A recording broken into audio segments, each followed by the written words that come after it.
Assalamualaikum warahmatullahi wabarakatuh. Halo semuanya, saya Rinda Zahra Mahazir, mahasiswi FKIP Universitas Muhammadiyah Profesor Dr. Hamka atau biasa disebut UHAMKA. Saya dari program studi Pendidikan Guru Sekolah Dasar. Tujuan dari video ini adalah untuk memenuhi salah satu mata kuliah yaitu Pengenalan Lapangan Persekolahan atau PLP1 yang mana saya akan mewawancarai kepala sekolah dari SDN Jatirahayu 4 Kota Bekasi. Yuk simak videonya. Sekarang saya sudah bersama Kepala Sekolah dari SDN Jatirahayu 4, Bu Kristina. Selamat pagi, Bu. Selamat pagi. Oke, sekarang saya akan menanyakan beberapa pertanyaan ya, Bu. Sudah berapa lama Ibu menjadi Kepala Sekolah di SDN Jatirahayu 4? 4 tahun, per 11 Juli. Oke, lumayan lama ya, Bu. Ya. Oke, selanjutnya, apa saja karakteristik umum peserta didik yang ada di SDN Jatirahayu 4? Ya, pada umumnya saya jawab karena memang kami tinggalnya di wilayah perkampungan, walaupun sekolah ini adanya di komplek, tetapi karakter anak-anak di sini sudah cukup baik. Di antaranya contohnya bisa bermain, bisa membaur dengan teman-teman, bisa bersosialisasi dengan lingkungan orang tua, lingkungan para pendidik, dan terutama lingkungan masyarakat di sini. Dan anak juga bisa menerima pelajaran dari guru-guru secara baik, tidak terlalu menyusahkan. Oke, baik. Berarti di sini juga tidak ada yang bully-membuli ya, Bu? Ya, ada. Oke, baik. Selanjutnya, bagaimana struktur organisasi dan tata kerja di sekolah ini? Nah, struktur organisasi di sini sebagai manajer, kepala sekolah sebagai manajer, sebagai pelaksana adalah tata usaha. Di sini tenaga administrasi yang disebutnya dengan operator, membawahi guru yang lain atau guru-guru yang lain. Jadi kami saling berkoordinasi, berkolaborasi supaya sekolah ini maju dengan struktur organisasi yang tertata. Baik, berarti Ibu di sini memegang yang paling tertinggi ya, Bu ya? Ya. Oke. Bagaimana implementasi peraturan dan apa saja tata tertib yang ada di sekolah? Tata tertib di sini kita mengacu kepada Kemendikbud, tentunya yang pusat. Terus kita implementasikan, kita dapat arahan-arahan dari distrik. Jadi kita terapkan di sekolah supaya kita dalam melaksanakan tugas seperti ini kita tertata, diterapkan kepada tata tertib sekolah, peraturan sekolah yang ditaati oleh warga sekolah. Contohnya ya ditaati oleh guru, murid, penjaga, warga sekolah yang ada di sekitar sekolah ini. Oke, baik. Kalau masalah keterlambatan, Bu?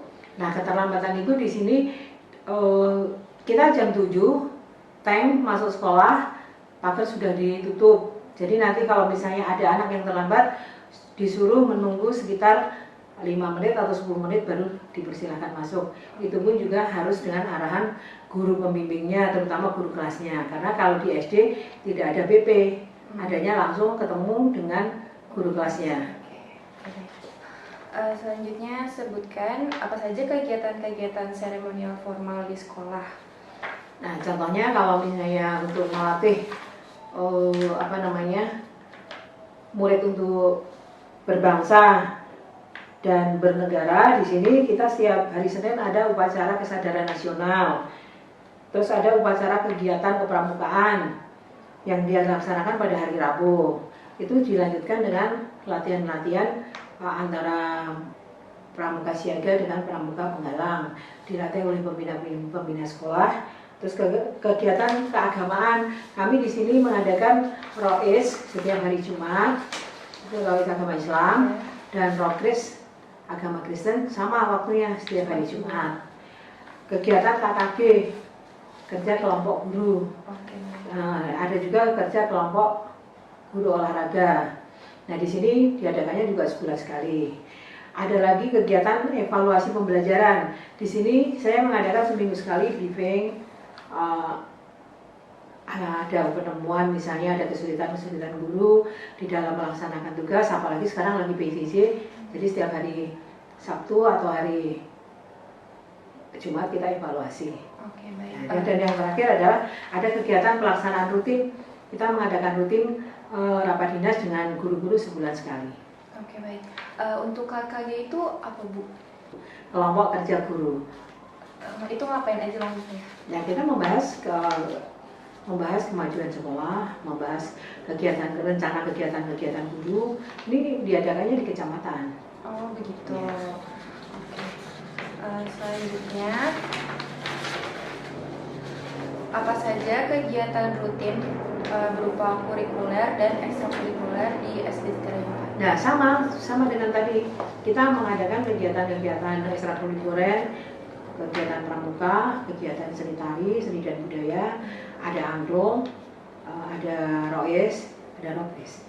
Oke, untuk kurikuler di saat pandemi ini berarti PJJ ya Bu? PJJ. Yaitu aplikasi apa saja yang dipakai untuk belajar?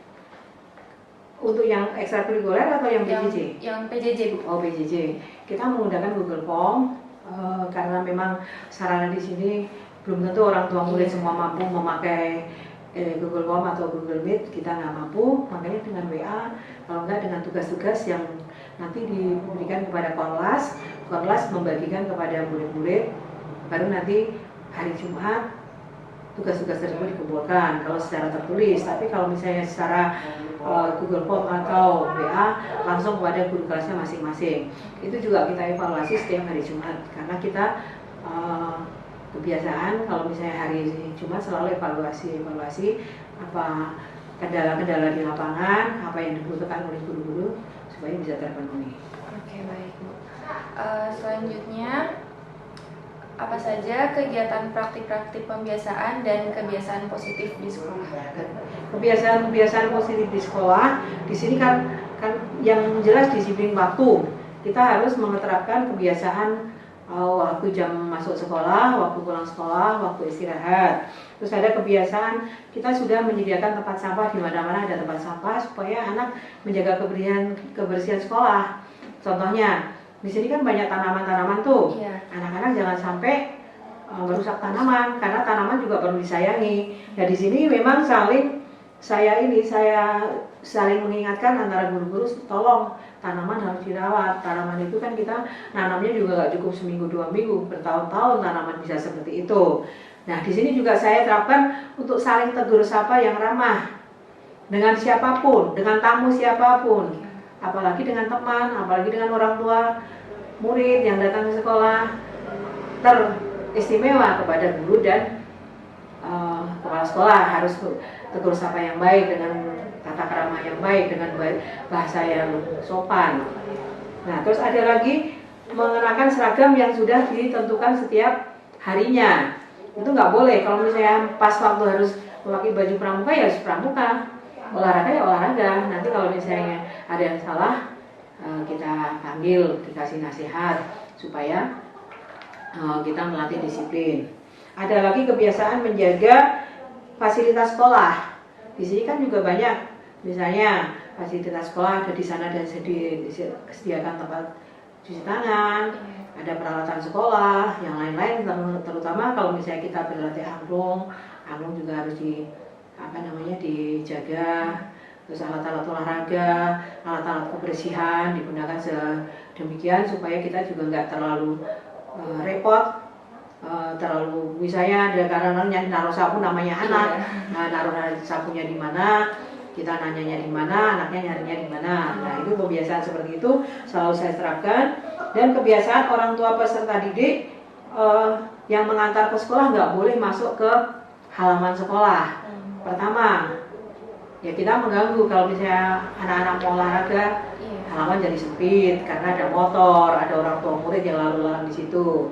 Nah, terus kebiasaan guru dan tenaga kependidikan menjaga fasilitas di gedung sekolah itu sama. Kalau anak-anak seperti itu kita juga harus memberikan contoh yang baik kepada anak-anak. Yang terakhir, kebiasaan jabat tangan antar guru dengan antar murid kalau datang dan pulang sekolah. Oke, baik Bu.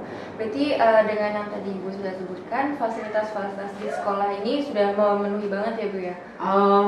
Memenuhi sekali belum sih ya. Kita apa sih namanya, kalau sudah tercapai yang di sini, kedepannya kita pasti pengen yang seperti itu. Kalau menurut saya masih agak ya belum terlalu mencukupi ya. Tapi kalau secara umum sekarang kami sekolah negeri ya sudah tercukupi. Oke. Tapi ya kedepannya saya tetap berharap fasilitas-fasilitas yang lain bisa terpenuhi. Oke, baik.